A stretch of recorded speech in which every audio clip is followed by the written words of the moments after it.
એટલે Kutch was neglected. એક તો કચ્છનો આપણે પહેલાં બોમ્બે સ્ટેટમાં આવે, પછી ગુજરાત સ્ટેટમાં આવે. એટલે ગુજરાત સ્ટેટમાં આવે ને કચ્છ આખું એક ઇન્ડિવિજ્યુઅલ રિજિયન હતું. કચ્છને રિજિયન ગણતા. કચ્છનો એરિયા મને એ પૂછવું છે કે એ જે તે વખતે તમે એ મુવમેન્ટના વિટનેસ હતા જ્યારે કચ્છના લોકો એમ ઈચ્છતા હતા કે આને કેન્દ્ર શાસિત પ્રદેશ તરીકે. કેન્દ્ર બહુ મોટી એટલે કચ્છનો નિગ્લેક્ટ ગણાતો. કચ્છનો શું છે, કચ્છનો પછી આપણે રિજિયનમાંથી ડિસ્ટ્રિક્ટ બની ગયો.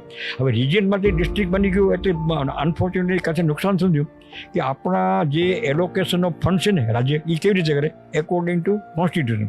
હવે કોન્સ્ટિટ્યુશનમાં એક એવું પ્રોવિઝન છે કે જે કોઈ વિસ્તારનો તમારે વિસ્તાર કરવો હોય તો અહીંયા કેટલો ખર્ચો કરવો પર કેપિટા. હવે પર કેપિટા જે ખર્ચ થાય તો પર કેપિટામાં આપણે ગુજરાત રાજ્યમાં આવે, બરાબર, દાખલા સમજીએ. ગુજરાત રાજ્યમાં આવે તો ગુજરાતનો કચ્છ જિલ્લો બની ગયો. હવે ગુજરાતમાં કચ્છની વસ્તી 13-18 લાખની હતી, ગુજરાતની વસ્તી 6 કરોડ. તો કચ્છમાં આપણે કેટલા ટકા? 3%. વસ્તી કેટલી ગુજરાતની? 3%. ઓકે. વિસ્તાર કેટલો? 25%.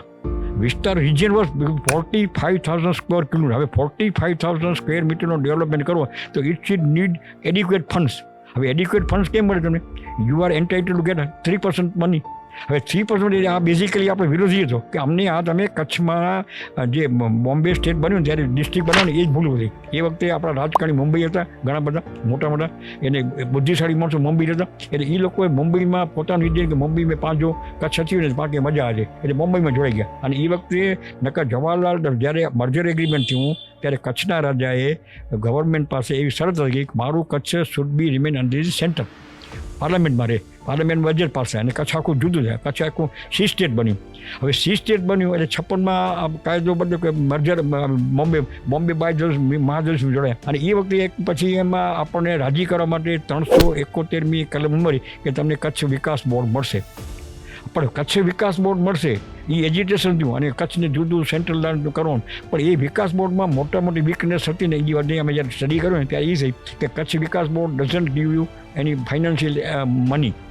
ફાઇનાન્શિયલ મની બોર્ડનો કરીને બોર્ડ થાય ને એક પ્રમુખ થાય, ફાટલું થાય, શું ભરે? એટલે એમાં કંઈ વરે નહીં. એટલે પછી આ જે થયું ને એમાં અમારી પછી કચ્છની એજ્યુકેશન કે કચ્છ ઉપયોગી જિલ્લો, કચ્છમાં ઇન્ફ્રાસ્ટ્રક્ચરની, કચ્છમાં રેલવે. તો રેલવે બ્રોડગેજ ક્યાં સુધી? ગાંધીધામ સુધી. ભુજામાં તો મીટર ગેજ ચેન્જ કરો. કચ્છમાં રસ્તા નેશનલ હાઈવે ક્યાં સુધી આવે? કંડલા સુધી. બીજો નેશનલ હાઈવે ના આવે, પછી રસ્તા ના આવે, પછી નર્મદાનું પાણી ના આવે,